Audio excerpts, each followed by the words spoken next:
Marco Polo, the weaver of dreams on the Silk Road.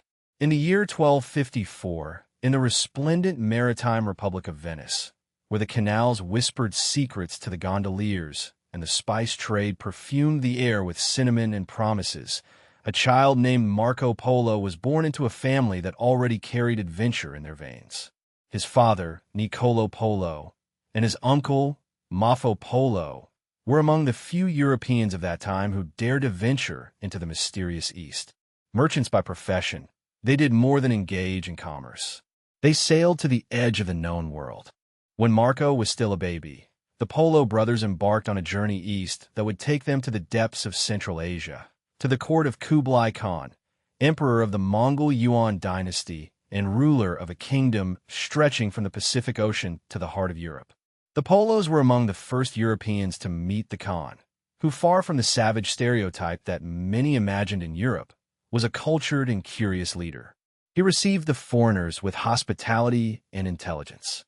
Intrigued by the world beyond his empire, he asked the brothers to return to Europe as his envoys, carrying a message for the Pope. He wanted 100 learned men to come to his court and share Western knowledge, especially about Christianity, science, and philosophy. When Nicholas and Maffo returned to Venice and found Marco, he was a bright, curious, and questioning teenager.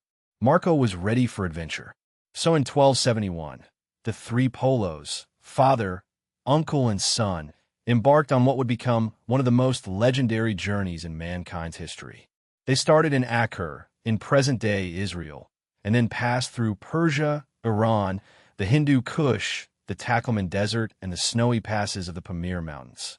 The journey was exhausting. They faced severe weather, political instability, bandits, and diseases. But Marco absorbed everything. He observed how different societies governed themselves, how they worshipped, what they wore, what they ate.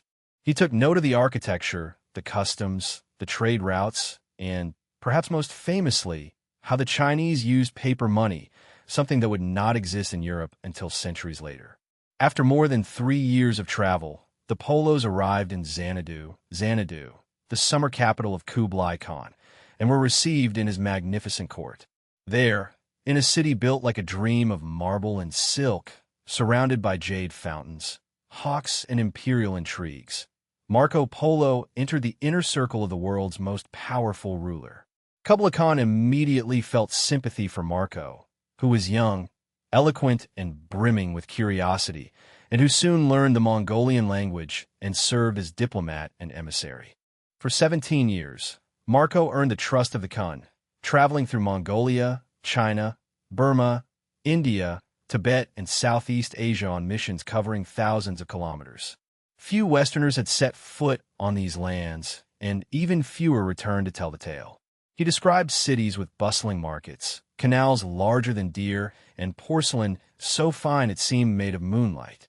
He marveled at the efficiency of the yam system, the postal network of the Mongol Empire, which used relays of horses and messengers to travel hundreds of kilometers in a single day, like an ancient FedEx, but with more arrows. One of Marco's most fascinating observations concerned Hango, then called Kins, which he described as the most beautiful and noble city in the world. He claimed that it had more than 1 million inhabitants, a huge figure for the time, and that it was full of bridges, gardens, libraries, and tea houses. In an era when many Europeans still believed that monsters roamed the East, Marco wrote with admiration, respect, and meticulous detail. And of course there were wonders. He described rhinoceroses as unicorns, rivers infested with crocodiles, and diamonds guarded by snakes. Sometimes fanciful, sometimes factual, always fascinating. But as the years passed and Kublai Khan aged, the Polos began to long for home. Leaving the Khan's service was not easy. The emperor was reluctant to let them go, perhaps sensing the twilight of his own era. Finally, he agreed on the condition that they escort a Mongolian princess to Persia, where she would marry a local prince. Thus, the Polos joined a fleet of 14 ships that set sail from Zaitun, present-day Kwanu, crossed the South China Sea, passed through Sumatra, crossed the Indian Ocean, and finally arrived in Ormuz, in the Persian Gulf. It was a journey plagued by shipwrecks, storms, and disease. Only 18 people survived of the hundreds who had set sail. From Persia, the Polos made their way back overland to Constantinople and then to Venice, where they arrived in 1295, dressed in oriental robes, speaking foreign languages, and carrying treasures of gold, jade, silk, and stories. The locals barely recognized them. Rumors spread that they were impostors or magicians. At some point after his return, Marco was captured by the Genoese in a naval battle. While imprisoned, he met Rusticolo d'Issa, a writer of romantic novels who helped him write the travels of Marco Polo, also known as Il Milione. The book became a medieval bestseller, translated into many languages and spreading like wildfire throughout Europe. And what a story it told. For many readers, it was the first real window into Asia, shattering centuries of myths and ignorance. Although some dismissed it as fiction, others were captivated, including a young Christopher Columbus, who would carry a worn copy of the book with him on his own journey across the Atlantic centuries later. Despite all his travels, Marco Polo never returned to East. He settled in Venice, married, had children, and lived his last years as a respected merchant. When he died in 1324, he left a world changed forever. Although his account has been debated, embellished, and questioned by historians, modern research has confirmed much of what Marco described. His descriptions of Chinese cities, Mongolian customs, Persian trade routes, and even the culinary wonders of Asia have proven surprisingly accurate. Some have suggested that he may have exaggerated here and there, or that he may have borrowed stories from other travelers. But it is said that on his deathbed he whispered, "I have not told half of what I saw, and perhaps there lies the magic of it all." Because Marco Polo was not just a merchant or messenger. He was a weaver of dreams, a bridge between worlds, a man who saw the greatness of another civilization and had the courage to describe it with wonder instead of fear. So now, as you fall asleep, imagine a young Venetian standing under the jade roof of a palace, with the wind carrying scents of lotus flowers and spices. Imagine the glowing lanterns of the ancient cities, the rumble of horses' hooves on desert roads, the silence of snow falling on Mongolian tents. Imagine Marco Polo in a richly embroidered tunic, sitting in a palace lit by lanterns and the glow of 1,000 stories. He leans forward with the fire crackling behind him and begins to speak in that dreamy Venetian accent. "Let me tell you about the land beyond the desert, where pearls are as common as pebbles and the Kei-Chin rides with thunder on his heels. And remember that sometimes the most powerful stories are not the ones we invent, but the ones we live. Good night, my dear explorer. Sleep well and dream of faraway lands and echoes of history carried by the wind. May your dreams be full of adventures, camels, spices, and a light touch of imperial drama." Ibn Battuta, The Longest Journey Ever Told. Once upon a time, in the golden age of scholars and spice routes, in a world interwoven by camels, calligraphy, and caravans, a boy named Ibn Battuta was born under the scorching sun of Tunga, Morocco, in 1304. Born into a respected family of Islamic scholars, young Ibn Battuta grew up with the expectation of becoming a judge. But the boy had something else in his heart, a restless longing, the call of the road, the aroma of foreign spices, the mystery of lands beyond the horizon. And so, at the tender age of 21, in 1325, Ibn Battuta did what no sensible person would do without Google Maps or Wi-Fi. He packed his bags, mounted a camel, and left home alone to make a pilgrimage to Mecca, a journey of thousands of kilometers through mountains and deserts. He told his parents that he would be away for a year or so. Spoiler, he would not return until 24 years later. He began by traveling through North Africa, crossing present-day Algeria, Tunisia, Egypt, and Libya, until he reached Cairo. He was dazzled by the grandeur of the Mamluk Sultanate, a city of minarets, learning, and bustling life. He admired the scholars, visited mosques, and, being a very curious man, decided to take the long scenic route to Mecca. You know, a little detour through Palestine, Syria, and Iraq. Finally, he arrived in the holy city of Mecca, fulfilling his original purpose as a pilgrim. But something had changed within him. He was no longer just a pilgrim. He was a traveler, a student of humanity, eager for stories, places, and people. And so he did what any logical 14th century globetrotter would do. He just kept going. What followed was the longest recorded journey of the pre-modern era. An amazing journey of 120,000 kilometers through more than 40 modern countries.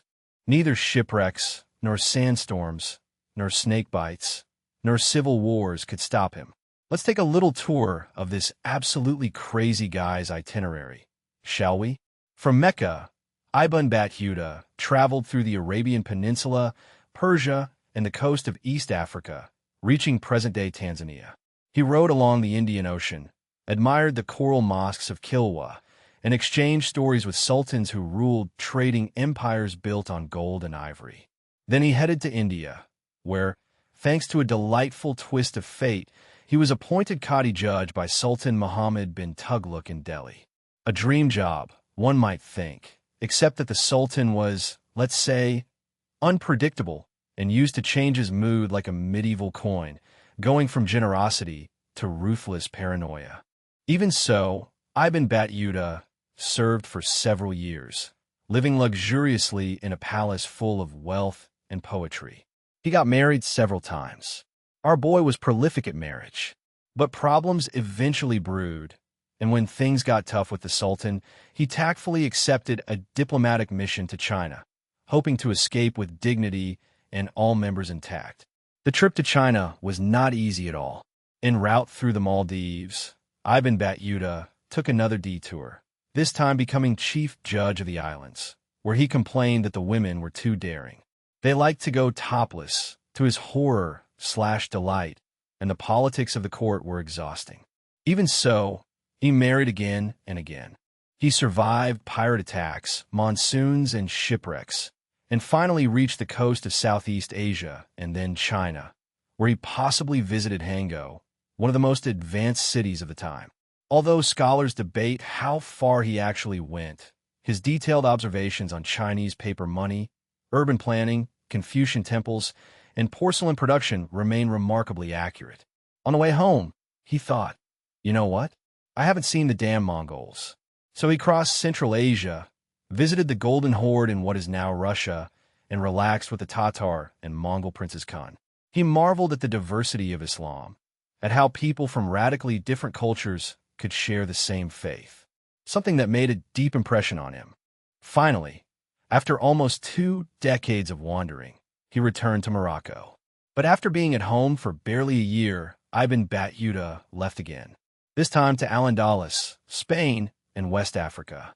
He arrived at the Mali Empire.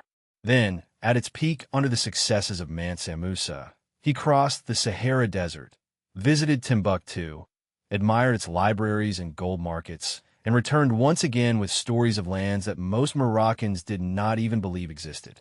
In 1354, he had seen more of the known world than anyone else in history. The Sultan of Morocco rightly ordered Ibn Battuta to dictate his travels to a young scholar named Ibn Juzi. The result was the magnificent Rihala. The Journey, a manuscript that reads as if Scheherida had traveled Eurasia with a backpack on her back. The Rihala is more than just a travel book. It is a kaleidoscope of medieval civilization. It contains geography, anthropology, law, gossip, weather reports, gastronomic reviews, cultural clashes, philosophical reflections, and more than one surprising anecdote. Ibn Battuta was critical, brash, brilliant, and, yes, occasionally prone to exaggeration. But that is what makes him so endearing. He described royal courts and humble fishing villages, gave details about Muslim, Hindu, Buddhist, and pagan customs, and provided future historians with a map of the medieval world seen through the eyes of a traveler who was not there to conquer, but to observe, absorb, and connect. He probably died in Morocco around 1368, leaving behind not gold or empires, but something much more valuable, a global perspective centuries ahead of its time. So now, when your head sinks into the pillow and the murmur of the world fades away, Imagine Ibn Battuta, a camel advancing under the desert sky, with his diary under his arm and 1,000 stories swirling in his mind. Imagine the jingle of the caravan bells between the dunes, the smoky aroma of incense in Delhi, the cold stone of a Chinese temple under his fingers, and the silence of the Nile at dawn. Let him whisper to you in your dreams, not only about places, but also about people, how they worshipped, what they believed in, what they built, and how, despite the distance that separated them, they all contemplated the same stars. Good night, my intrepid traveler. May your dreams be long, your luggage light, and your heart full of wonder. Cristobal Colon, the dreamer who sailed west. Once upon a time, on a sunny day in the port of Genoa, Italy, a child was born around the year 1451 into a humble family of wool weavers. His name was Cristobal Colon, and although his beginnings were modest, his imagination flew far beyond the threads of linen and cotton.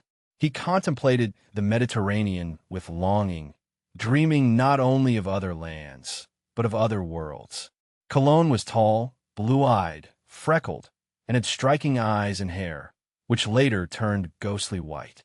He had the confidence of someone who clearly believed that the universe owed him something. And, frankly, he wasn't entirely wrong.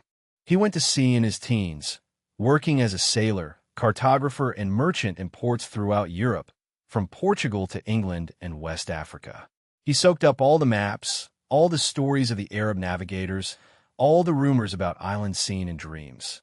In the 1480s, Colon developed an obsession. He believed he could reach Asia by sailing west. Most scholars of the time knew that the Earth was round. Yes, flat earthers were not really a common thing among serious thinkers, but they also knew that it was much bigger than Colon thought. Colon, bless his bold soul, miscalculated the Earth's circumference by approximately 25%. He thought Asia was just over the horizon. He had no idea that between Europe and the East Indies lay two entire continents, North America and South America. But Colon was not one to be discouraged by the facts. He needed support. So he went from court to court with his hat in his hand and his eyes shining, selling his crazy plan to monarchs who mostly responded, "Thank you, but we prefer not to die." He was rejected by Portugal, England, France, and initially by Spain. But finally, in 1492, after years of insistence and promises of gold, spices, converts to Christianity, and eternal glory, the Spanish monarchs, Queen Isabel I of Castilla and King Fernando II of Aragon, agreed to finance his trip. Why? Spain had just conquered Granada, the last Muslim stronghold in the Iberian Peninsula. They felt bold, powerful, and then some. And if Colon could bring them trade routes without going through the hostile Ottoman Empire, it would be a great victory. So they gave him 3 ships, the Nina, the Pinta, and the Santa Maria, along with a royal contract known as the Capitulations of Santa Fe, which promised him titles, riches, and governance of any new land he discovered. Spoiler, this part will not age well. On August 3rd, 1492, Colon and about 90 men sailed from Palos to Frontera. The weeks passed. The men became nervous, hungry, and salty. Colon, ever optimistic, lied in the navigation log, riding shorter distances each day so that the crew would think that they had not moved as far from the map as they actually had. Then, in the early morning of October 12th, 1492, a sailor named Rodrigo de Triana shouted from the Pinta, "Tierra, Tiara, land." They had reached land. It was not Asia nor the Spice Islands, but a small island in the Bahamas, which Colon christened San Salvador. He thought he had arrived in the Indies, hence the unoriginal name of Indians that he gave to the people he found. He would maintain this illusion for years, stubbornly refusing to admit that he had discovered a completely new continent. Colon made 4 trips in total, touring the Caribbean, including Cuba, La Española, present-day Haiti and the Dominican Republic, Puerto Rico, Jamaica, and the north coast of South America. Wherever he went, he was surprised by the richness of the land, the vibrant cultures, and the utter otherness of everything. But let's be realistic, dear reader. This is where the story turns dark. Colon was not just a curious explorer. He was also a colonial and deeply flawed governor. His treatment of the Taino people and other indigenous communities was often brutal. His obsession with gold, the enslavement of natives, and the violent imposition of European rule were the seeds of what would become a massive and tragic colonial enterprise. He was not the first to conquer, and he was certainly not the last, but his travels opened the doors to an era of exploitation, disease, and cultural collapse for millions. On his second trip, he returned with 17 ships and over 1,000 men, and the situation quickly worsened. Settlements were founded. Resistance was suppressed by force. His government in La Española became so chaotic and cruel that he was arrested and sent back to Spain in chains in 1500. That is true. Cristobal Colon was literally arrested for being a terrible governor. Even so, he convinced the crown to let him undertake one last trip, during which he explored parts of Central America and dreamed of rivers of gold. But by then he was old, sick, and increasingly marginalized by younger explorers like Amerigo, who would end up honoring the new continents. Colon died in 1506, probably without knowing the extent to which he had altered world history. Until the day he died, he believed that he had reached Asia, never understanding that he had helped connect two worlds that had been separated for tens of thousands of years. His legacy, complicated, does not even begin to describe it. For centuries, he was hailed as a hero, the discoverer of the New World. Despite the fact that indigenous peoples had been there for millennia and Nordic explorers, such as Leif Erikson, had arrived in North America centuries before. Statues were built, holidays were named, and poems were written. But in recent years, his legacy has been re-examined, and rightly so. The devastation that followed his arrival, the diseases, slavery, and colonization, cannot be separated from his history. Colon is no longer just an intrepid explorer. He is also a symbol of empire, erasure, and conquest. So now, as the stars guide your thoughts to dreams, imagine Colon aboard the Santa Maria. The sails swollen with wind, the dark and infinite sea beneath him. Imagine the emotion of seeing land on the horizon after weeks of silence and salt. Imagine the astonishment, the ambition, the misunderstandings, and monstrous errors. He was not a saint, nor was he simply a villain. He was a man of his time, a dreamer, a trickster, a navigator, and a name that continues to provoke debate half a millennium later. And when you close your eyes and let yourself be carried away by the dream, remember this. The world changed not only because a man sailed west, but because of how the story was told. Good night, my sweet explorer of complicated truths. May your dreams be full of wind-whipped journeys, golden horizons, and wisdom to question all maps. Amerigo Vespucci, the man who gave the world its name. Let's go back, my dear dreamer, to the heart of the 15th century, to vibrant Florence, Italy. A city where marble cathedrals grazed the sky, where artists painted saints with golden halos, and where the whisper of genius was practically baked into the bread. In 1454, just 1 year after the fall of Constantinople, Vespucci was born into a family of wealthy merchants.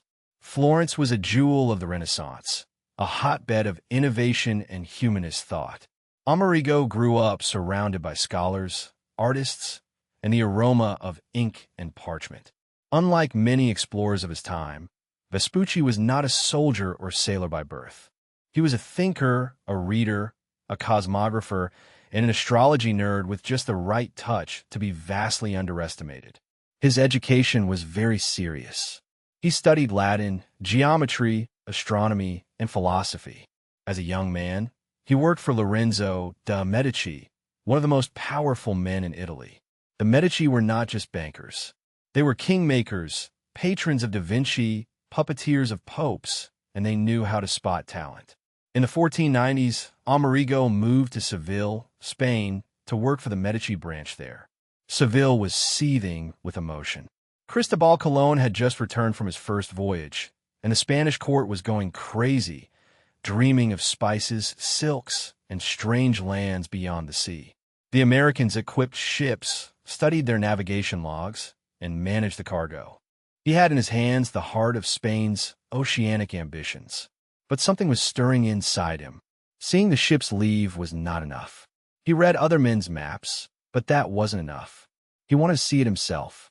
Between 1497 and 1504, Amerigo made 4 separate trips to the New World.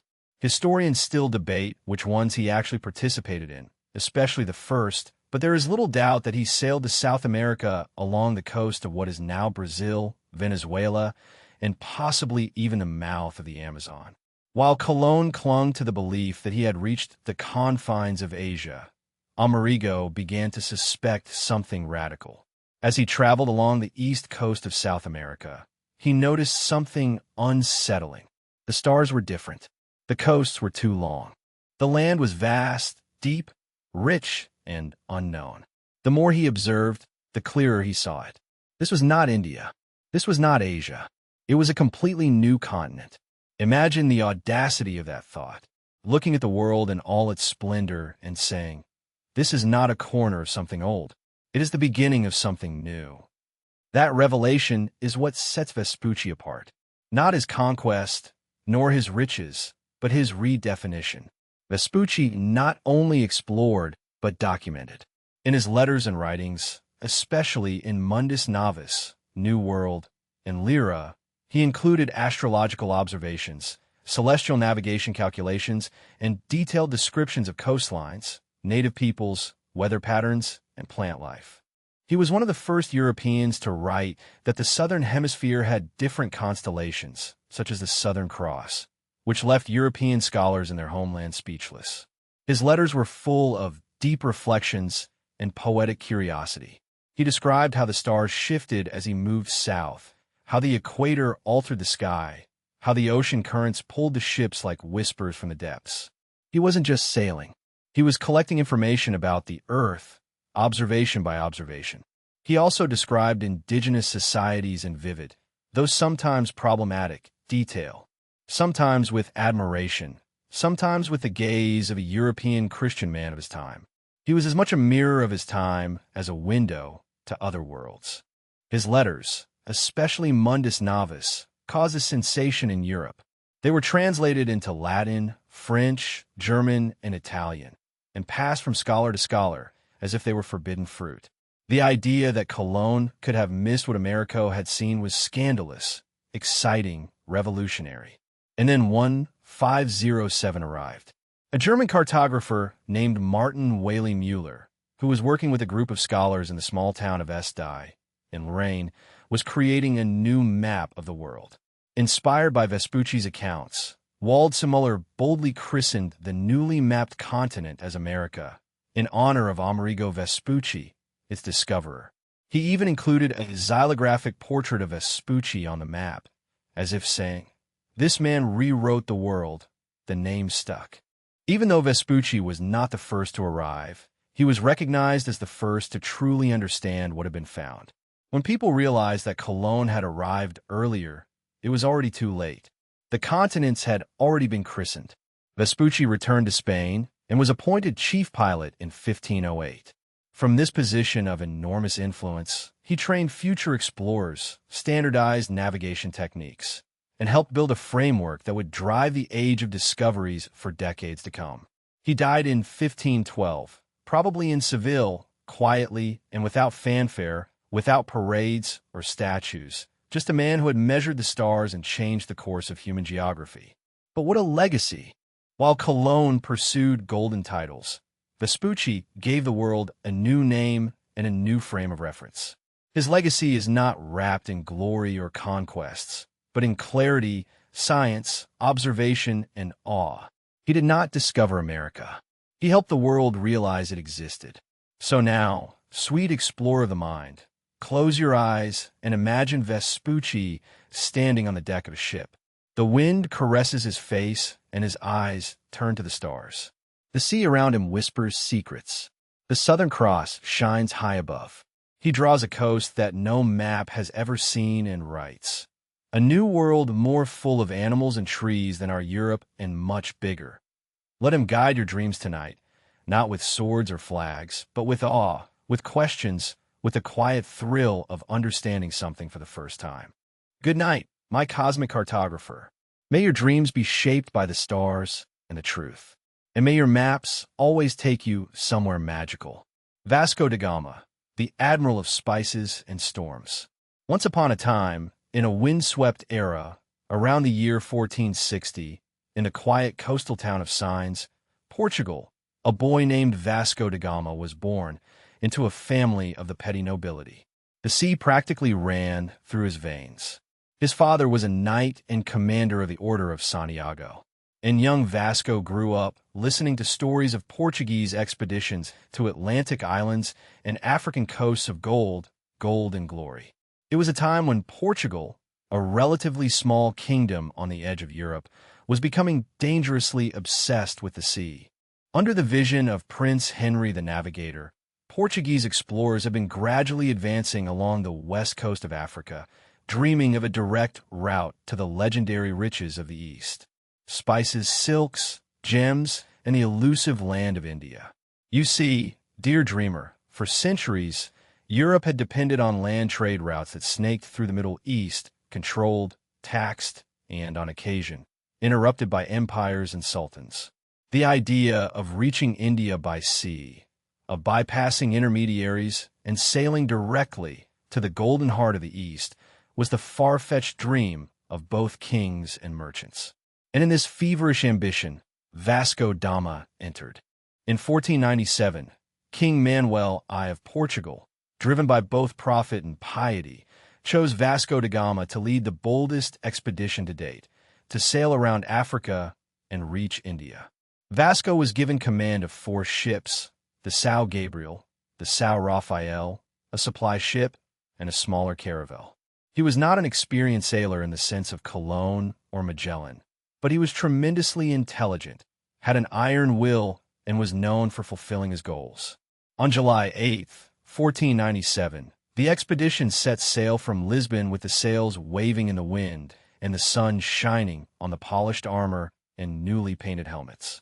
They skirted the African coast, past the Cape Verde Islands, and following advice from previous explorers such as Bartolo das, who had reached the southern tip of Africa in 1488, they ventured boldly into the open Atlantic to avoid treacherous currents. After months at sea, they reached the Cape of Good Hope, that wave-lashed horn at Africa's southern tip, where the Atlantic and Indian Oceans collided like mythical beasts. Rounding the Cape was no easy task. Storms, scurvy, mutinies, and despair lurked on every voyage. But Gama continued forward. Sailing along the eastern coast of Africa, Gama's fleet called at places like Mozambique and Mombasa, prosperous Muslim port cities already well connected to the Indian Ocean trade network. And here, dear dreamer, is where Gama's journey became not only geographic, but also cultural and controversial. These cities were ruled by Muslim sultans who viewed the strange Portuguese Christians with suspicion. For his part, Gama arrived as if expecting a hero's welcome, barely understanding the sophistication, power, or politics of the region. However, in Malindi, things changed. Gama found an ally and, more importantly, a pilot. This anonymous navigator, possibly an Arab or Indian sailor, helped guide the fleet across the Indian Ocean by harnessing the monsoon winds, those great seasonal blows from the sea. After 23 days at sea, in May 1498, Gama arrived in Calicut, present-day Cogeco, on the southwest coast of India.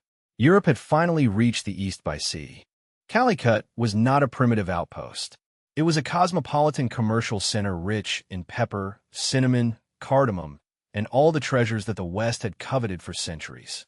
Merchants from Arabia, Africa, China, and elsewhere swirled in its markets, and its ruler, the Zamorin, was powerful and well-informed. However, Gama made a classic mistake. He brought poor-quality gifts. The Portuguese thought they were bringing dazzling offerings: hats, fabrics, trinkets, basins. The Indians, accustomed to silk, ivory, and gold, were disappointed. Diplomacy became strained. Local merchants resented the aggressive foreigners. Tensions rose. Gama managed to load some spices onto his ships, but left with a fractured relationship and the growing awareness that diplomacy in the East would not be as simple as planting flags and quoting kings. Even so, he had achieved the unthinkable. He had reached India by sea and returned to tell the tale. He arrived in Portugal in 1499, where he was greeted with parades, processions, and immediate elevation to national hero status. He was granted titles, riches, and prestige, and suddenly everyone wanted to follow the sea route to India. In 1502, Vasco da Gama returned to India, but this time he was not just going to explore. He arrived with 20 warships, loaded cannons, and orders to impose Portuguese rule in the Indian Ocean. What followed was a dark chapter. Da Gama attacked Arab ships, bombarded ports, and used brutal force to intimidate local rulers. In an infamous incident, he seized a ship full of Muslim pilgrims returning from Mecca, more than 300 civilians, including women and children, and ordered the ship set on fire. This was no longer a journey of discovery. It was imperialism in all its extension. Vasco da Gama had become the spearhead of European expansion, and his mission was not only trade, but control. Even so, he established Portuguese outposts and laid the foundations for what would become a vast empire stretching from Lisbon to Goa and shaping the world for centuries. After his second voyage, da Gama retired from the sea for almost 2 decades. He was rich, respected, and feared. But in the 1520s, the Portuguese Empire in India was in chaos. Corruption, inefficiency, and rebellion threatened the crown's dominion in the East. So in 1524, at almost 65, da Gama was called out of retirement and sent to India as viceroy, essentially the king's man on the other side of the world. But he never really got to rule. Within months of arriving, he fell ill. Some say from overwork, others from a tropical disease. He died on Christmas Eve 1524 in the city of Coxa, far from his home. His body was finally returned to Portugal and buried with full honors. A noble, a navigator, a hero to some, a villain to others. The voyages of Vasco da Gama were not poetic or philosophical like Amerigo Vespucci's, nor were they dreamy or misguided like those of Columbus. They were strategic, bloody, and transformative.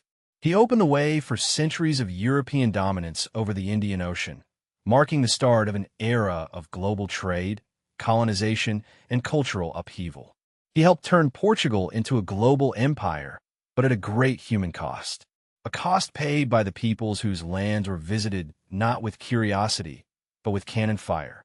And yet, dear dreamer, his story, like so many others from the age of discoveries, is neither fully heroic nor wholly condemnable.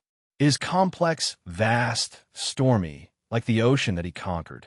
So now, as you let yourself be carried away by dreams, imagine the creaking of the wooden ships, the aroma of cinnamon and sea salt, and the flickering of the light from the lanterns on the maps spread out on the table. Imagine a man looking at the infinite sea, chasing something that has not yet been drawn, that does not yet have a name. And may you also sail bravely towards the unknown, seeking not conquest, but understanding. Good night, dear dreamer. May your dreams be full of stars, sea winds, and the courage to ask, what lies beyond? Fernando de Magallanes, the man who gave a name to the world. Once upon a time, in a turbulent era around 1480, in the city of Sabrosa in northern Portugal, a boy named Fernando de Magallanes was born into a family of the petty nobility. Like many of his generation, he grew up in the golden twilight of the age of exploration, an era in which the sea whispered opportunities and maps were more art than science, full of sea monsters, mythical lands, and blank spaces that dared to be filled. Young Magallanes was orphaned in his adolescence, but instead of sinking into anonymity, he was sent to Lisbon to serve as a page in the royal court, where he studied navigation, astronomy, cartography, and nautical science, the curriculum of dreamers and empire builders. There he fell under the spell of Portugal's maritime obsession. The ocean was no longer just a border. It was a bridge. At the age of 20, Magallanes was already at sea, sailing to India, Malaysia, and Morocco, experiencing firsthand the danger and glory of building an oceanic empire. He fought in battles, traded with distant kingdoms, and saw how the Portuguese empire expanded like a tidal wave through Africa and Asia. But, dear dreamer, fate is capricious, and Magallanes would not finish his journey under the Portuguese flag. In 1517, Magallanes had fallen out of favor with the Portuguese crown. Accused of illegal trade, denied promotions, and hurt by the rejection, he made a scandalous decision. He offered his services to King Carlos I of Spain, a teenage monarch who would soon become Emperor Carlos V of the Holy Roman Empire. Spain also dreamed of spices. The Spice Islands, now part of Indonesia, were the jewel in the crown of the East. But, according to the Treaty of Tordesillas, the world had been strangely divided in two between Spain and Portugal, and the known eastern route around Africa belonged to Portugal. But what if, Magallanes proposed, Spain could reach the Spice Islands by sailing west, rounding the bottom of South America, through unexplored waters, crossing an ocean that no European had dared to cross? It was a crazy, daring, dangerous, and deliciously tempting idea. Spain said yes. On September 20th, 1519, 5 ships set sail from Seville. The flagship Trinidad, Magallanes, the San Antonio, Compton, Victoria, Santiago. About 270 men of many nationalities sailed with him. Spaniards, Portuguese, Italians, Germans, French, Greeks, and even slaves, including Enrique de Malacca, Magallanes' personal interpreter. Their mission, to reach Malacca, the Spice Islands, sailing west, and return alive. Easier said than done. They sailed first to South America, bordering the coast, and searching relentlessly for a passage through the continent. Months passed, provisions were scarce, the weather turned brutal, and there was still no sign of an exit to the Pacific. At the southern end of Patagonia, the crew was battered, frozen, and terrified. In April 1520, while waiting for winter to pass, a mutiny broke out. Several captains tried to take control, but Magallanes acted quickly and harshly. One of the leaders was executed, another abandoned to his fate, and control was reasserted. Then came the discovery that changed everything.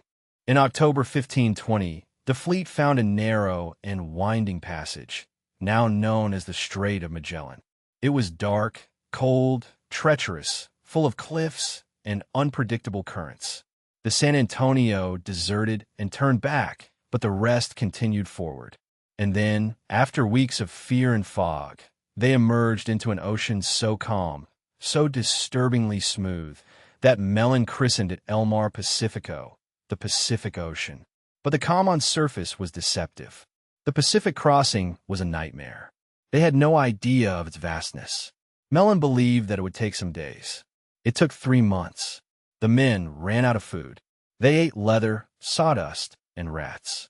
Many died of scurvy and hunger. The ocean stretched endlessly, with no land in sight. They became ghosts on a blue sea. Finally, in March 1521, they arrived at the Mariana Islands and then sailed to Filipinas, where life or death awaited them.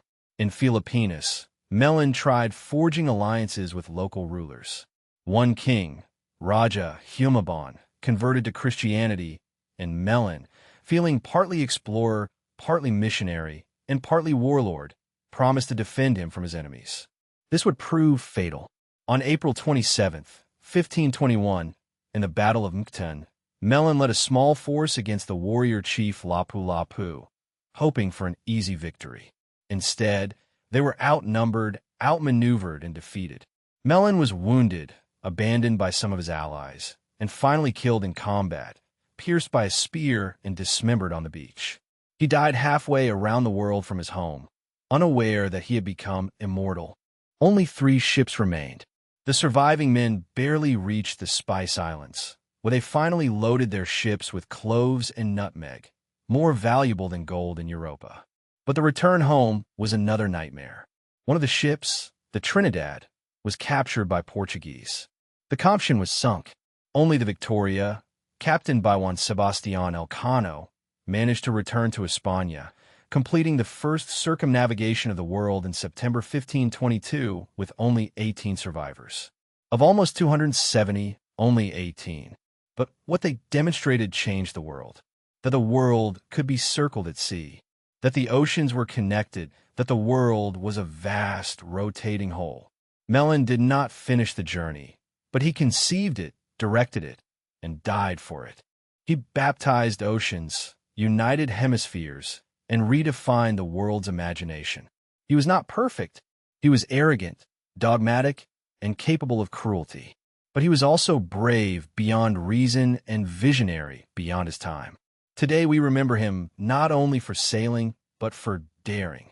So now, dear dreamer, close your eyes and imagine a ship on world's edge.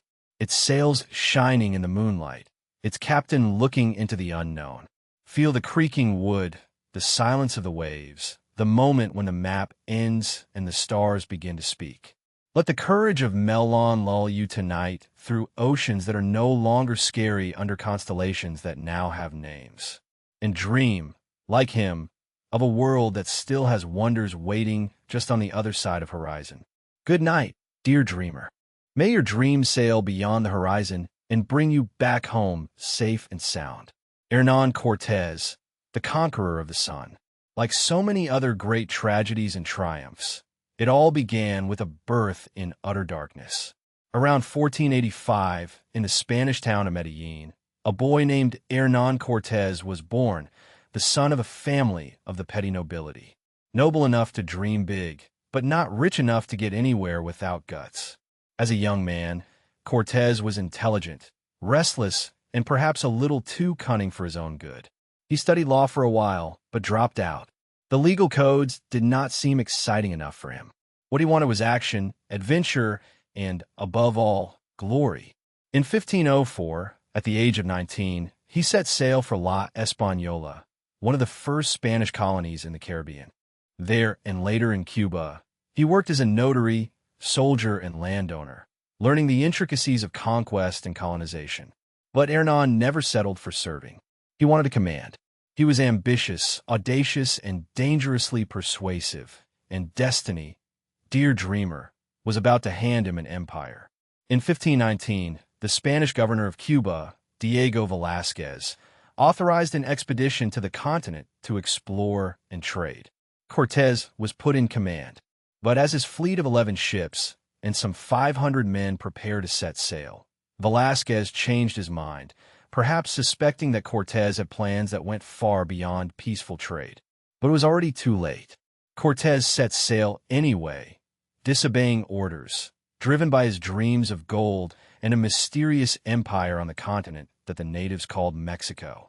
He landed on the coast of Yucatan, and from there began a journey that would change the course of two civilizations.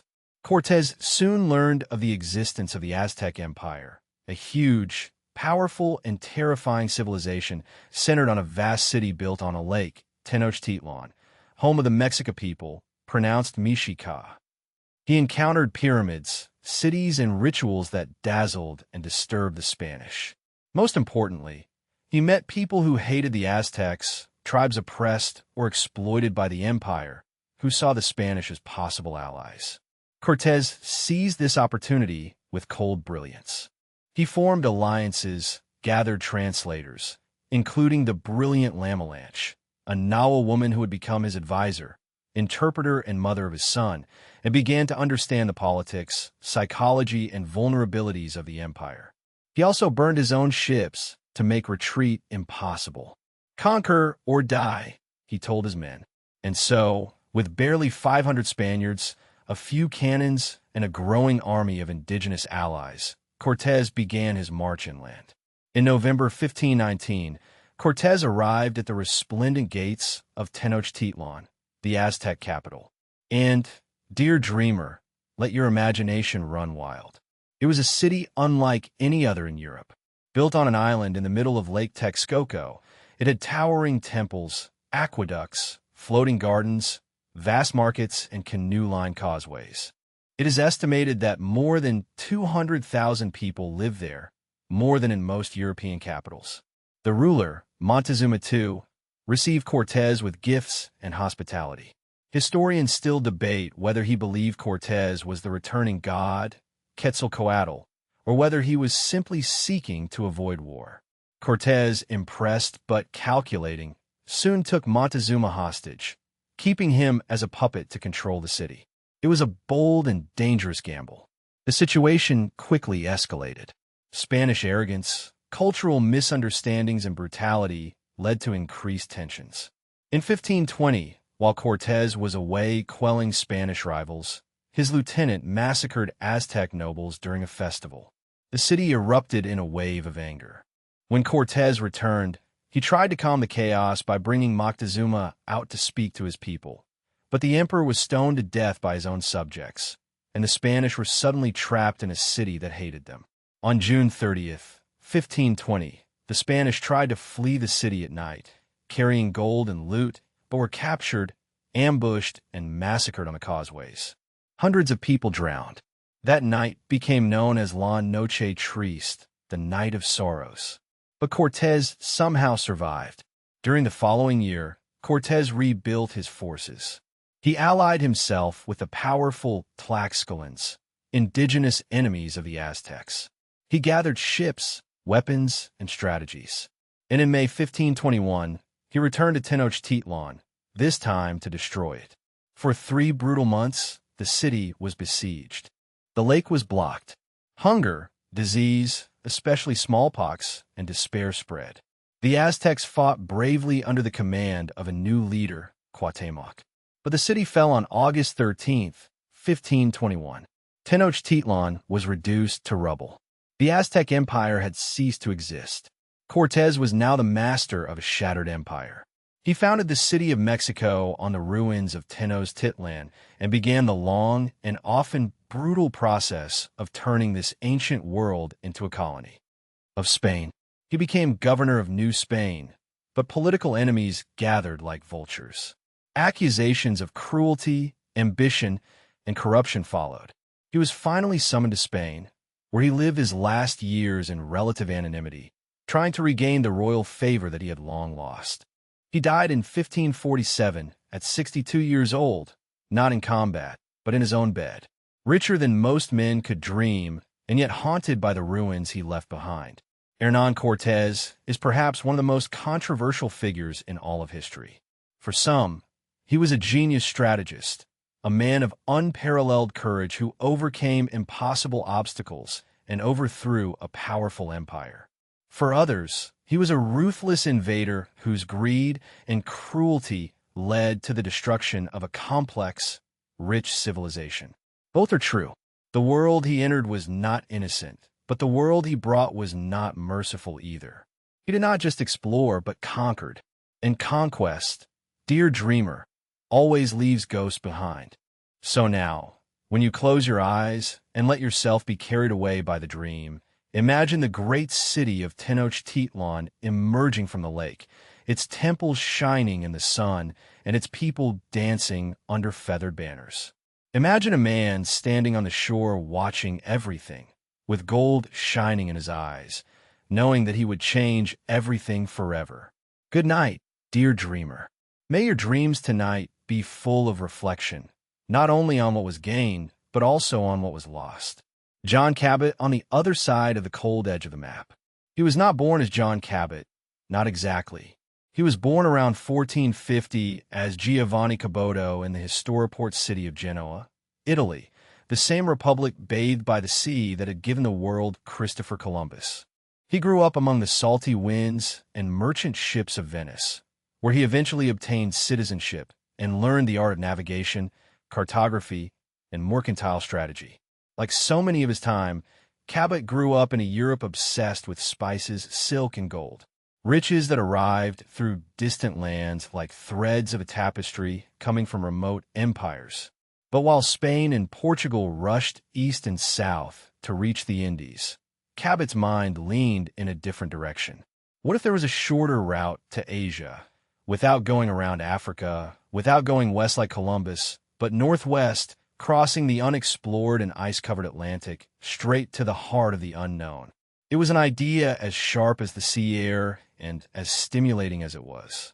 After years of wandering the trade routes of the Mediterranean, Cabot left Italy and settled in England, a country that was not yet known for its oceanic ambitions. But change was in the air then. Henry VII, newly crowned and eager to catch up with the Spanish and Portuguese, was willing to take a risk. In 1496, he granted Cabot a license allowing him to explore new lands on behalf of the English crown, as long as he financed the trip himself. No pressure then. And so, Giovanni Caboto became John Cabot, the English version of an Italian name for a man who would soon find himself on the edge of a continent. In May 1497, Cabot sailed from Bristol, one of the busiest ports in England. His ship, the Matthew, was small, barely 50 tons, with perhaps between 18 and 20 men on board. There were no warships, no armies, no promises of gold, just a quiet ship, a bold captain, and a question. What lies beyond this cold and infinite sea? The trip lasted several weeks. The Atlantic, as always, proved cruel. Fog, wind, cold currents, and growing doubts. But in late June, Cabot sighted land. There were not tropical islands like those of Columbus. There were no parrots or palm trees. It was a place of towering cliffs, dense forests, and icy waters, probably the rugged coast of Newfoundland or perhaps Cape Breton Island, part of what we know today as Canada. He believed he had reached the northeastern tip of Asia, a strange northern outpost of the Indies. But what he had really found was the continent of North America, almost 500 years after the Vikings arrived and left in silence. Cabot only stayed for a while, long enough to plant a flag, claim the land for England, and marvel at the abundance of fish. According to his crew, the waters were so full of cod that they could take them out in baskets. There was no gold or spices, but Cabot had stumbled upon one of the richest fishing grounds in the world, the Grand Banks. And although his journey did not immediately trigger a gold rush, it sowed something much more lasting, a claim, a footprint, the seed of an empire. When he returned to England in August 1497, he was greeted as a hero. King Henry granted him a generous pension and supported his plans for another trip. In 1498, Cabot set sail again, this time with 5 better-equipped ships, with the goal of finding Japan, which everyone still believed was just around the corner. And then, nothing. The entire expedition disappeared into the cold fog of the Atlantic. Some say the ships were lost in storms. Others suggest that Cabot reached the coast of Labrador, or even as far south as Maine before disappearing without a trace. A ship returned damaged and worn by time, but without Cabot or any answers. And so, the life of the beloved dreamer John Cabot ends in mystery.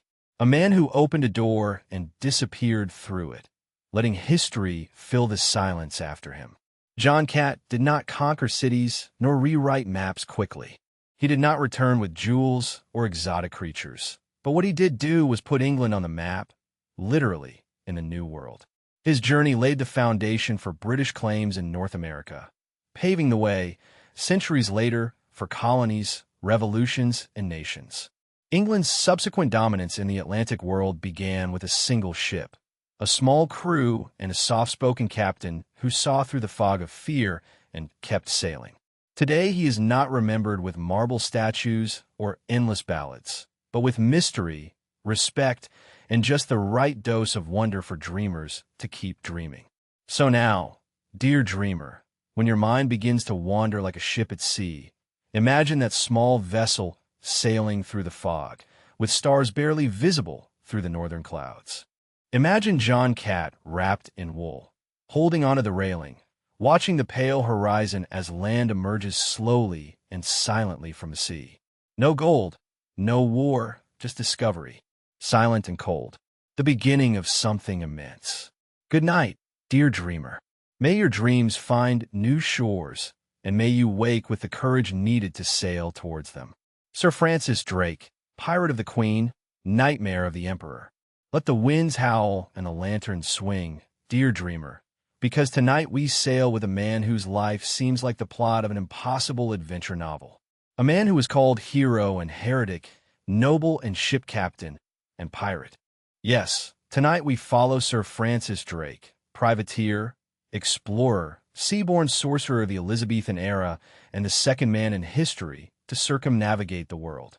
Francis Drake was born around 1540 in Tavistock, Devon, England, a rugged and sea-bathed land, where storms often matched the temperament of the kingdom. His family was staunchly Protestant, and when Henry VIII separated England from the Catholic Church, it was not just a matter of theology. It became something political, personal, and, at times, deadly. The Drakes fled west to Kent, and young Francis grew up on the docks of the River Thames, watching ships unload treasures and secrets from distant lands. He was an apprentice aboard a property of some relatives, and when he was in his 20s, he was already captaining ships that crossed the English Channel and sailed down to West Africa. But he was soon involved in a much darker and more dangerous trade, the slave trade, in which England was beginning to put its greedy hands. Drake sailed with his cousin John Hawkins, capturing Africans and selling them in the Spanish colonies. It was a lucrative and miserable job. On a trip in 1568, they were attacked by the Spanish in Mexico, and Drake barely escaped with his life. From that moment on, Francis Drake developed an eternal hatred towards the Spanish crown and swore to bleed it dry into the sea. Now, let's pause for a moment. There's a key word here, privateer. What is the difference between a pirate and a privateer? One sails on his own, the other sails with royal permission. Drake was officially a privateer, an agent of Queen Elizabeth I. She did not officially send him to raid Spanish ships and loot their colonies, but she also did not stop him from doing it. Think of it as plausible deniability with cannonballs. Spain saw him as a pirate. England saw him as a patriot. Drake saw himself as something in between, a man of God with a grudge and a machete. In 1577, Queen Elizabeth gave Drake command of a fleet for a secret and ambitious mission. Its true objective was veiled in vague terms, such as trade and exploration. But the truth was cruder. Sail west, plunder Spanish properties, and, if he survived, find a new passage to the Indies. The flagship of Drake was the Pelican, later renamed the Golden Hind. With 5 ships and about 160 men, he sailed along the Atlantic coast of Africa, crossed the Atlantic, and headed toward the stormy tip of South America. There, amidst ice, gales, and mutinies, he crossed what we now call the Strait of Malvinas, a treacherous labyrinth of wind channels at the bottom of the continent. When they emerged into the Pacific, only one ship remained, the Golden Hind, now isolated, damaged, and determined, which began its legendary raids along the Pacific coast of Spanish America.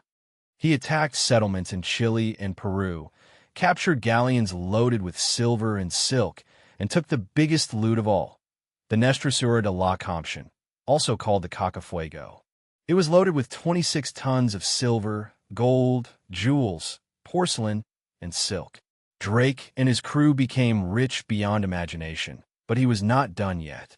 Drake continued north, possibly to present-day Oregon or even British Columbia, in search of a mythical northwest passage that could unite the Pacific with the Atlantic.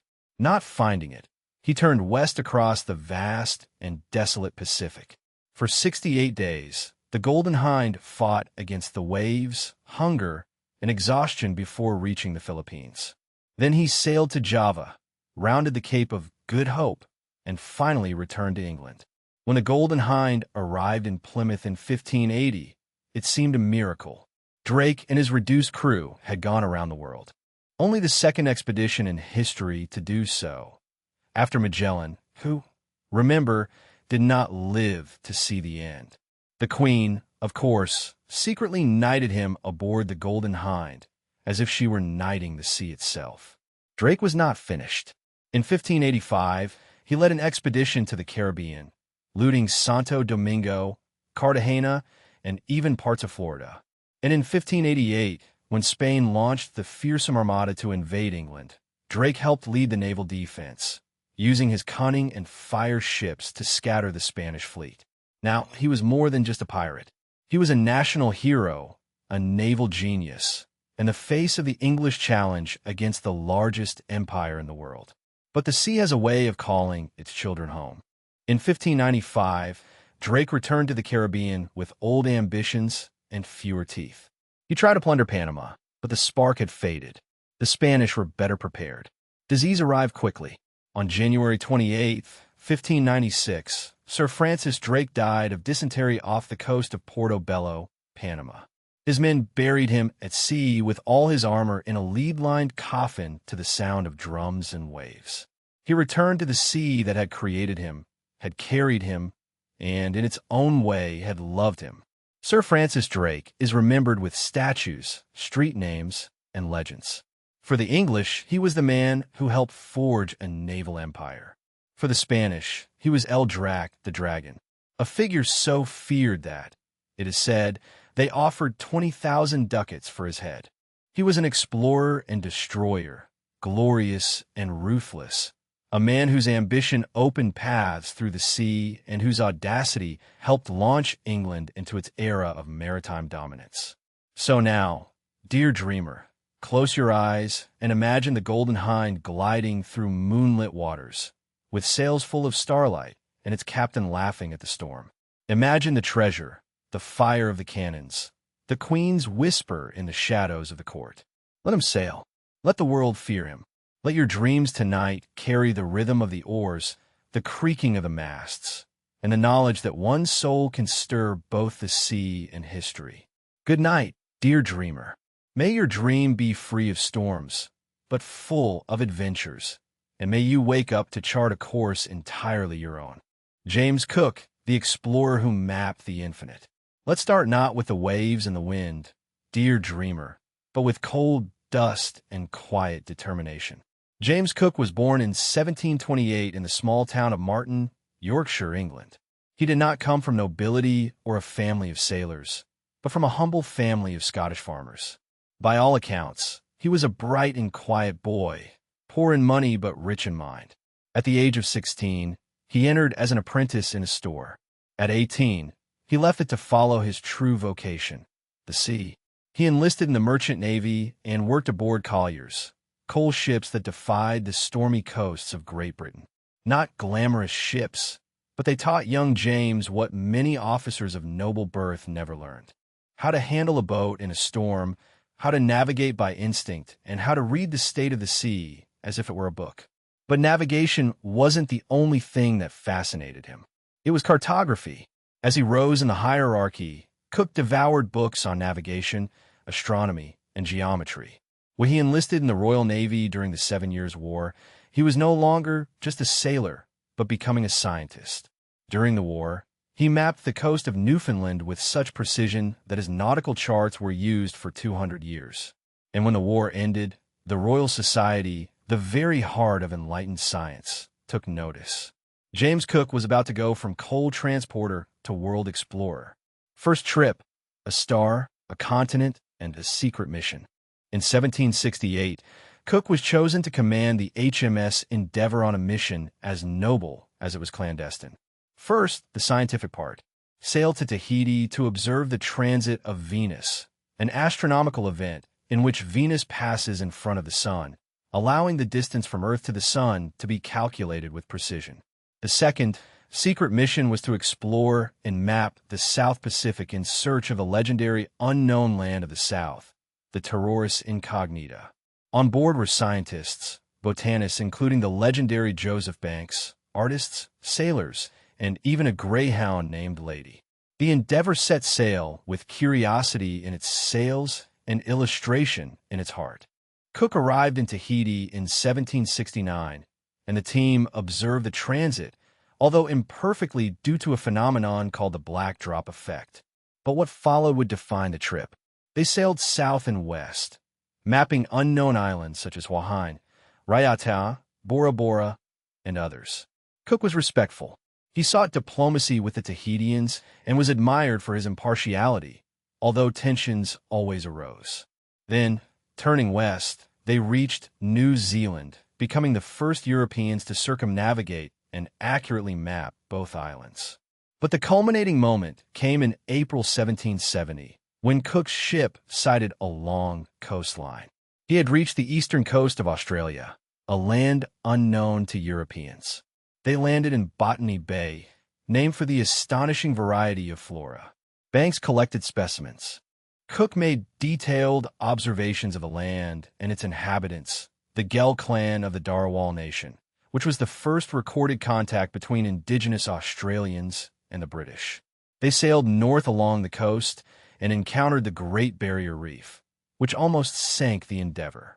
The ship was severely damaged, and the crew barely survived. Cook returned home in 1771, a national hero, though modest to the core. Second trip, the Southern Ice. Many still believed in the existence of a great southern continent. So Cook was sent again, this time with two ships, the Resolution and the Adventure. He sailed further south than any human being had ever reached, skirting the edge of Antarctica, although he never sighted land through the ice and fog, and circumnavigated the globe in the high southern latitudes, demonstrating that, if the terrifying sea monsters existed, it was not a warm and rich continent. It was covered in ice, inaccessible and inhospitable. On this trip, Cook introduced a revolutionary practice. He fed his crew sauerkraut, citrus, and malt to prevent scurvy. The result was that his crew remained surprisingly healthy. Other ships would lose half or more of their crew to the disease. Cook did not lose any. He was praised not only as a sailor, but as a medical innovator. By now, James Cook was more than just a navigator. He was a symbol of enlightened rationality. The perfect model of a man who used observation, discipline, and science to tame the chaos of the sea. But there was a mystery to solve: the third trip to the ends of the earth and the end of life. Cook's third voyage began with a new mission: to find the Northwest Passage, a mythical route that connected the Pacific to the Atlantic above North America. He sailed once more to the Pacific and returned to Tahiti, where he was received as a returning god. But it was in 1778, when he arrived in the Hawaiian Islands, that fate took an unexpected turn. The Hawaiians were amazed by the white sailing ships. Some believed that Cook was a deity, perhaps the god Lono returning during the season of peace. Cook accepted his hospitality, but their relationship became tense. His presence altered local traditions and politics. Then he sailed north to Alaska, exploring the Northwest Pacific and drawing nautical charts of the coasts, but he found only ice, not the Northwest Passage. Upon returning to Hawaii in 1779, things turned sour. A robbery occurred. A skirmish broke out. Cook tried to take a local chief as hostage, as he had done in other places, but this time the people resisted. On February 14, 1779, in Kaikwa Bay, Cook was knocked down and killed during a confrontation on the beach. He did not die as a conqueror, but as a man caught in a cultural storm. Respected by some, distrusted by others. His remains were partially returned by the Hawaiians in a ceremony. His body was never fully recovered. James Cook changed the world not by claiming it, but measuring it. Listening, recording, and, yes, exploring with respect, at least more than many contemporaries. He plotted thousands of kilometers of coast with such precision that some of his maps were used well into the 20th century. He documented more than 3,000 species of plants, cataloged new animals, and brought vivid images and stories of places hitherto unknown to Europeans to the world. But he was also a man of empire, and his maps would later become roads for colonization. His travels brought knowledge, but also paved the way for claims, settlements, and profound, painful changes for indigenous peoples. His legacy, like the sea, is vast and varied, beautiful, dangerous, and eternal. Now, dear dreamer, imagine the sails of the Resolution shining in moonlight, silently plowing a silver ocean. Imagine the cook, with the sextant in his hand, measuring the stars with silent admiration. No treasures, no battles, only the emotion of knowing what was previously unknown. Good night, dear dreamer. May your dreams be vast and full of stars, and may you always walk through nature with wonder. Nellie Bly, the girl who overcame the world. Our story does not begin with ships or swords, but with a name, or rather, a false one. Nellie Bly was not named Nellie at birth. She came into the world in 1864 in Cochrane's Mills, Pennsylvania, as Elizabeth Jane Cochran. She was the 13th daughter. Yes, the 13th of a large family, born just 1 year before the end of the American Civil War. Her childhood was marked by loss. Her beloved father died when she was little, followed by economic difficulties. In her adolescence, Elizabeth had a burning sense of injustice and a head full of opinions. But in Victorian America, a woman's voice was expected to be soft, pleasant, and preferably silent. Spoiler, she ignored that. In 1885, at only 20 years old, Elizabeth read a condescending column in the Pittsburgh Dispatch titled, "What Are Girls For?" It stated that a woman's place was in the home, not the workplace. She responded with a scathing, anonymous letter signed, "Lonely Orphan Girl." The editor, surprised by her wit and righteous indignation, published it and offered her a job. It was then that she adopted her pseudonym, Nellie Bly, taken from a song by Stephen Foster. Thus began a career that would shake the foundations of journalism. At first, she was assigned typical topics from the women's section, such as flower shows and fashion teas. But Nellie was not taking tea. She was boiling with ambition. She wanted to tell real stories, fight real battles, and go where no woman had gone before.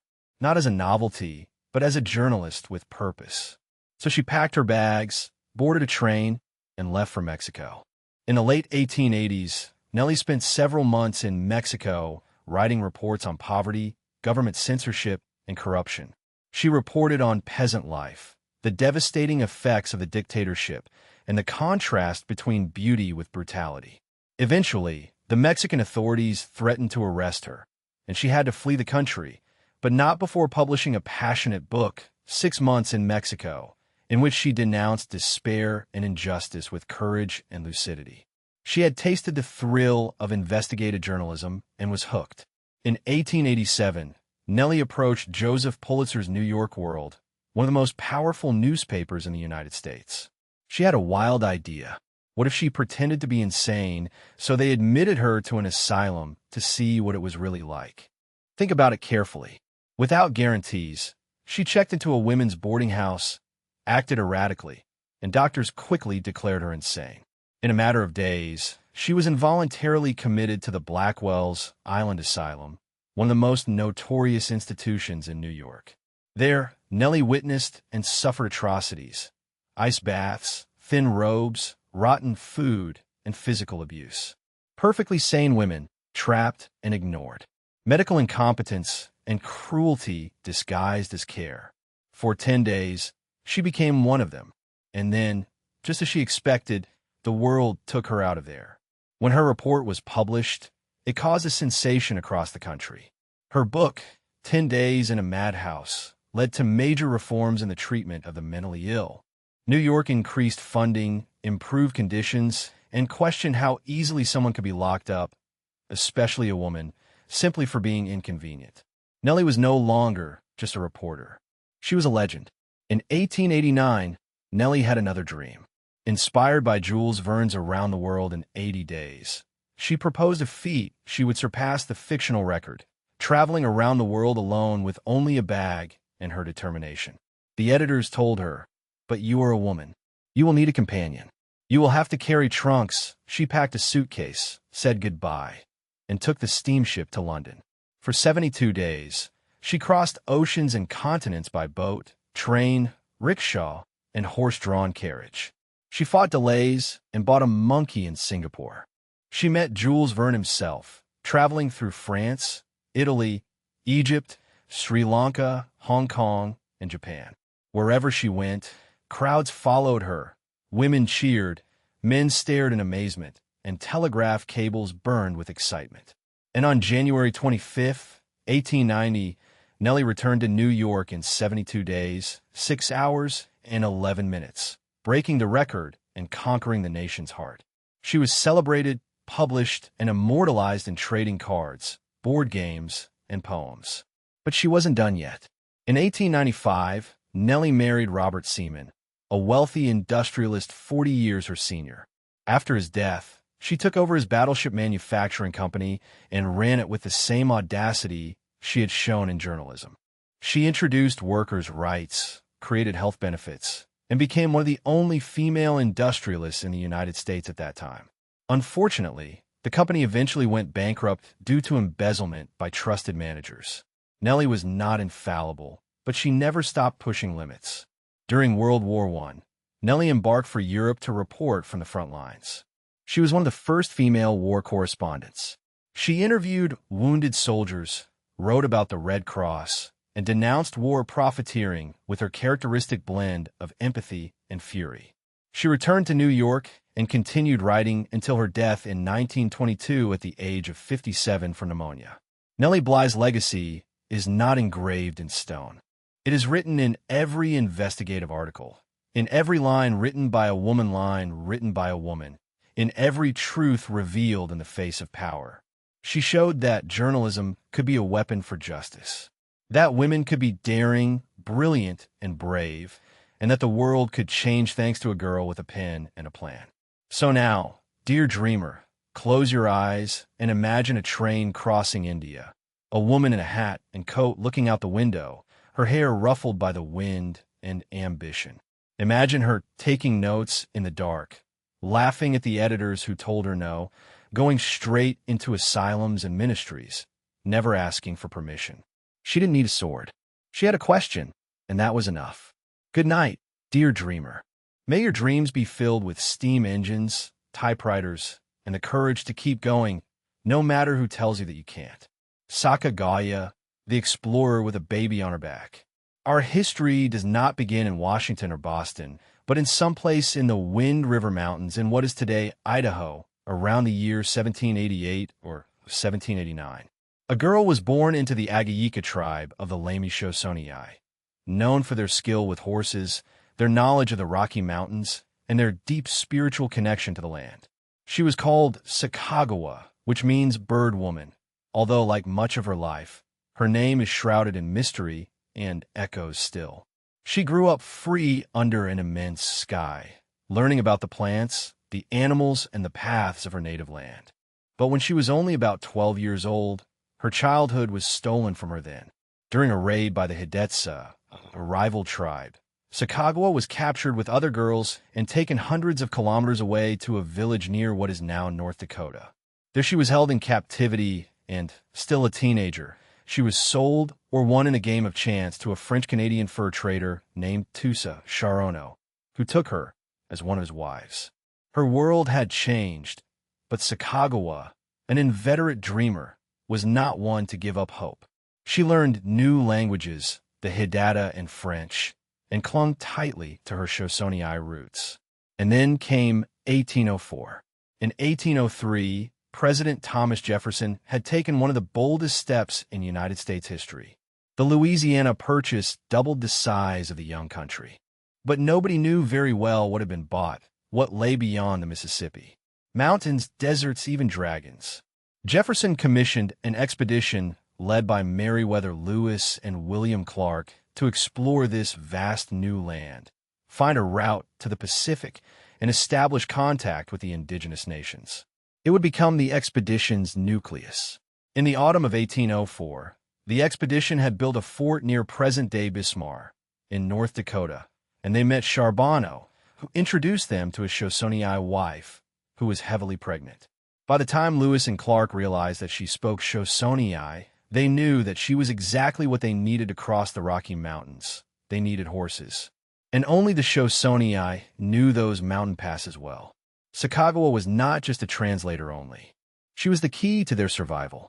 So she joined them then, at 16 years old and 6 months pregnant. Think about it well, dear dreamer, please. While most of us try to discover our path at 16 years old, she was preparing to cross a continent with a child on her back and history on her heels. On February 11th, 1805, inside a frozen fort on the edge of the border, Sacagawea gave birth to a boy, Jean-Baptiste Charbonneau, nicknamed Pomp by Clark, who adored him. 2 months later, she tied the newborn to her back and left with 33 men, 2 captains, and a destiny. They traveled by boat, on horseback, and on foot through rivers, plains, and forests. Sacagawea translated, negotiated, collected food, and oriented herself through a terrain that she had not seen since childhood. And when one of the expedition's ships was about to capsize, she dove in without hesitation, rescuing valuable diaries, instruments, and provisions, all with her newborn son tied to her back. The men were very impressed. When the expedition approached the Bitterroot Mountains, they met the Shoshonei, and Sacagawea was taken before the chief to translate. And in a twist so poetic that it almost seems written by the stars, the chief was her brother, whom she had not seen for years. There were tears, reunions, the past colliding directly with the present. Thanks to her, the Shoshonei gave the explorers the horses that they desperately needed. Without them, Lewis and Clark could have perished in those mountains.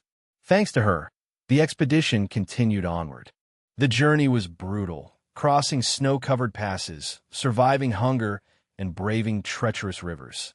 But in November 1805, they reached the Pacific Ocean. They built Fort Clatsop on the coast of Oregon and spent the winter there together. And although Sacagawea had no vote, her opinion was asked for and respected, especially when deciding where to camp or which paths to take. She had become more than just a guide. She was the bridge, the reassuring presence, the signal to other indigenous groups that it was not a war party. Her mere presence, with a baby, no less, often helped avoid conflicts. And when they finally returned east in 1806, after more than 2 years of dangers and wonders, the men received pensions and land grants. Sacagawea received absolutely nothing. Not officially, at least not at that time. Her story then fades after the expedition. Some say she died young in 1812 at a trading post located in South Dakota. Others claim that she lived to an advanced age, returned to the Shoshonei, and died in Wyoming in 1884. It is rumored that he guided more expeditions, learned to read and write, and raised his son with pride. His son, Jean-Baptiste, would travel to Europe, speak several languages, and become a respected guide himself. But Sacagawea faded into legend's fog. The name of Sacagawea was about to be lost to history until the United States began to look back and see the history not only of the men with the maps, but also of the woman who showed them where to go. Today, her name adorns statues, rivers, coins, and schools. But most importantly, she represents the silent and resilient brilliance of a woman who endured, who guided, who was seen, but not always celebrated. She did not carry a sword. She demanded nothing. She simply walked step by step across an impossible continent with her baby on her back and the world watching. So now, dear dreamer, close your eyes and imagine the stars over the Rocky Mountains. Imagine a young woman wrapped in leather and strength, with her baby asleep as she walks alongside strangers through a land that once knew her name. She doesn't talk much, but when she does, the rivers change their course. Good night, dear dreamer. May your dreams tonight be filled with mountains, moonlit trails, and the silent courage to keep walking, even when the path is uncertain. Roald Amundsen, the man who conquered the poles. Our story begins far from Antarctica, in the quiet farmlands of Borg, Norway, where Roald Amundsen was born in 1872. He was the youngest of 4 brothers in a family of shipowners. He had a comfortable childhood, but the north wind was already whispering to him. As a child, he read stories of Fridtjof Nansen, the great Norwegian polar explorer who tried to reach the North Pole. Roald became obsessed with survival in the Arctic, skiing, the cold, and maps. His mother wanted him to be a doctor, but when she died, Roald made his decision. He would not study the human body. He would conquer the ends of the earth. Amundsen's first dream was not even the South Pole. It was something that no one had ever fully achieved. The Northwest Passage, that elusive sea route that winds through the Canadian Arctic Islands, teeming with ice, and connects the Atlantic and Pacific Oceans. In 1903, Amundsen set sail with a crew of only 6 men aboard the Gjør, a small converted fishing boat. They carried sled dogs, scientific equipment, and a quiet determination.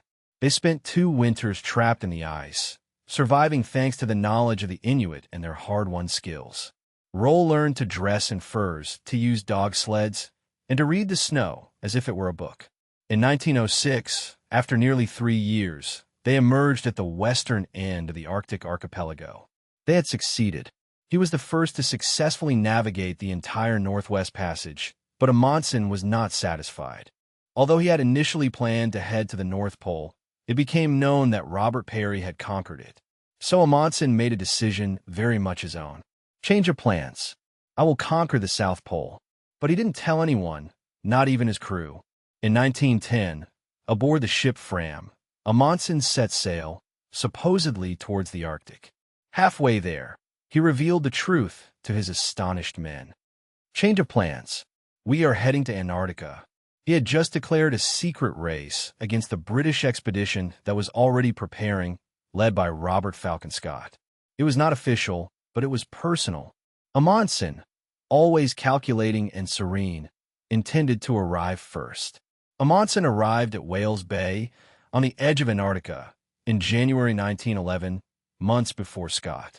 He established a base camp, Framheim, home of the Fram, and began meticulous preparations. While the British relied on motor sleds and ponies, unsuitable for Antarctic conditions, Amundsen relied on sled dogs, Inuit clothing, and discipline. His approach was Spartan, efficient, and tremendously serious.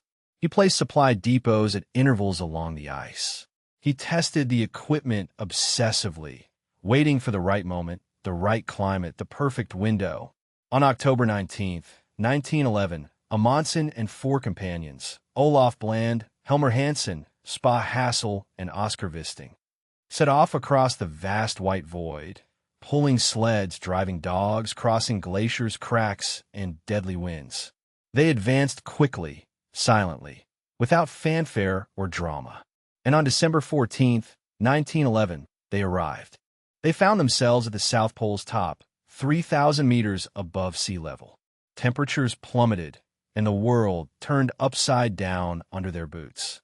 They planted the Norwegian flag, took photographs, measured, and recorded.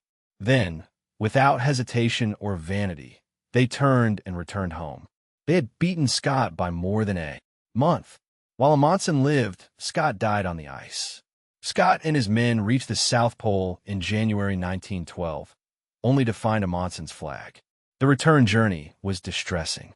They were caught in storms, weakened by cold and hunger. All 5 men perished. For decades, Scott was remembered as the noble martyr, Amundsen as the cold, calculating rival. But in reality, dear dreamer, Amundsen was prepared. He had studied, adapted, and respected the land and those who lived there. He did not die because he did not want to. Amundsen's achievements did not end there. He crossed the Arctic in an airship and, in 1926, aboard the Norge, became one of the first men to reach the North Pole by air, completing the conquest of both poles. From being a child dreaming under the aurora borealis to becoming the greatest polar explorer in history, he had done what no one else had dared to do and had lived to tell about it. But not for long. In 1928, an Italian airship, the Italia, crashed during a polar flight. Amundsen, who was already over 50 years old, volunteered to help rescue the survivors. He flew into the Arctic fog aboard a small seaplane and was never seen again. No remains of the plane or body were found, only silence, snow, and the haunting echo of the man who had spent his life walking where no one had stepped. Roald Amundsen remains one of the greatest explorers in mankind's history. A calculating, humble man with terrifying competence. He was not poetic like Shackleton or romantic like Scott, but he always got what he set out to achieve. His achievements are on the maps, the diaries, the trails through snow and time, and his lessons endure. Know the land, learn from others, prepare obsessively, and never underestimate the wilderness's silence. So now, dear dreamer, as the silence of sleep begins to envelop you, imagine the vast white plains of Antarctica under a starry sky. Imagine Amundsen wrapped in furs, standing alone at the bottom of the earth, silent, still, surrounded by a world that no one had seen before. No cheers, no trumpets, just a man and the map he had drawn. Real. Good night, dear dreamer. May your dreams be illuminated by auroras and guided by courage. And may you always remember that sometimes the quietest path leads to the most extraordinary place. Edmund Hillary, the man who climbed the sky. It all began not in the Himalayas, but in the gentle green pastures of Tuo, a quiet town in New Zealand, in 1919. Edmund Purcell Hillary was born into a modest family. His father was a newspaper editor and his mother a school teacher. He was shy, tall, clumsy, and very curious. Books were his escape. The mountains, not yet. At school he used to be withdrawn and shy. He stood out among the other children and had no confidence. But then, on a school trip to Mount Ruapehu, something changed. Surrounded by snow and rocks, young Edmund felt an emotion that no book had given him. It was freedom, and it was only the beginning. After finishing school, Edmund did not train as a climber, but as a beekeeper, working with his brother and father. Beekeeping may seem humble, but it was perfect training. It demanded patience, calm under pressure, and a deep respect for nature, and it allowed him to have free winters, which meant he could climb. In the 1940s, Hillary was already exploring the southern Alps of Nueva Zelanda, slowly, steadily, learning secrets of snow and ice. He was not flashy or famous, but determined, methodical, and quietly intrepid. Then the Second World War came. He served as a navigator in the Rio Fuerza area of Nueva Zelanda and later returned home with more discipline, confidence, and a restless heart. In 1951, Hillary joined a reconnaissance expedition to the Himalaya, helping chart possible routes to ascend Everest, the highest mountain on Earth, with 8,848 m. Everest was known by the Sherpa people as Sagamatha in Nepali and Kimalanga in Tibetan, Mother Goddess of World. For Western explorers, it was the final frontier. They had tried. No one succeeded. Some died trying. But Hillary was not looking for glory. He simply kept climbing. He caught the attention of John Hunt, leader of a British expedition to Mount Everest that was planned for 1953 and would include expert climbers, scientists, doctors, and a team of elite Sherpas. Hillary was chosen, not for prestige, but for his quiet endurance and skill. And so, in March 1953, he set off to the top of world. The journey began at the base of Everest, crossing the terrifying Khumbu Icefall, a deadly labyrinth of ice towers and crevasses. They advanced slowly, establishing increasingly high camps on the mountain. Next to Hillary was a man who would become his brother in history, Tenzing Norgay, a Sherpa of amazing strength and experience. Born in the shadow of Everest, Tenzing had already climbed to great heights, but never reached the summit. Together, they formed a bond of mutual trust and respect, uncommon in the colonial world of mountaineering at that time. The air thinned. Temperatures dropped to minus 30 degrees Celsius. Freezing threatened fingers and toes. Avalanches resounded like thunder. Each step became agony.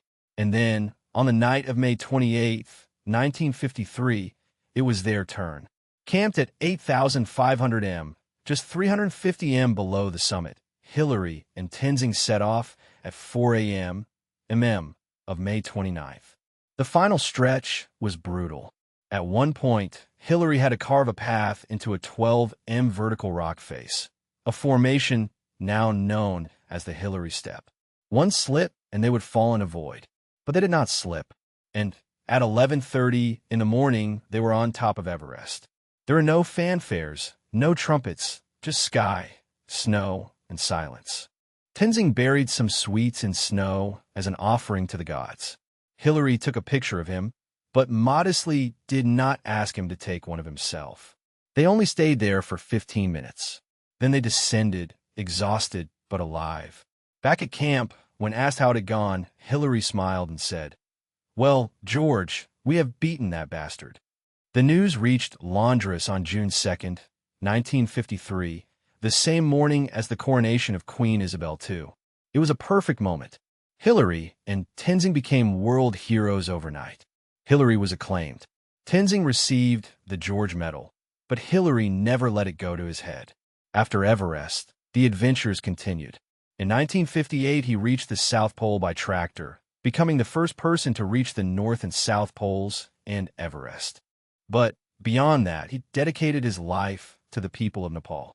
Through the Himalayan Trust, which he founded in the 1960s, Hillary helped build schools, hospitals, landing strips, and monasteries. He deeply respected the Sherpa people and never forgot that he climbed with them, not above them.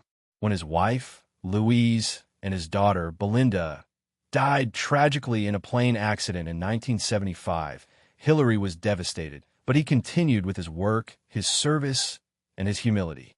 Sir Edmund Hillary passed away in 2008 at the age of 88. In New Zealand, his face appears on the $5 bill. In Nepal, he is revered as a national hero. Around the world, his name is whispered with reverence wherever mountains rise. But perhaps the most enduring part of his legacy is not that he climbed Everest, but how he did so with humility, companionship, perseverance, and without ego. So now, dear dreamer, close your eyes and imagine that snow-white peak above the world. The clouds swirl far below. Imagine two figures, one tall and silent, another smiling and strong, standing arm in arm, where no human being had been before. Not with flags, but with friendship. Not with glory, but with elegance. Good night, dear dreamer. May your dreams tonight take you to peaks that only your soul has seen. And may you always climb with courage, step by step,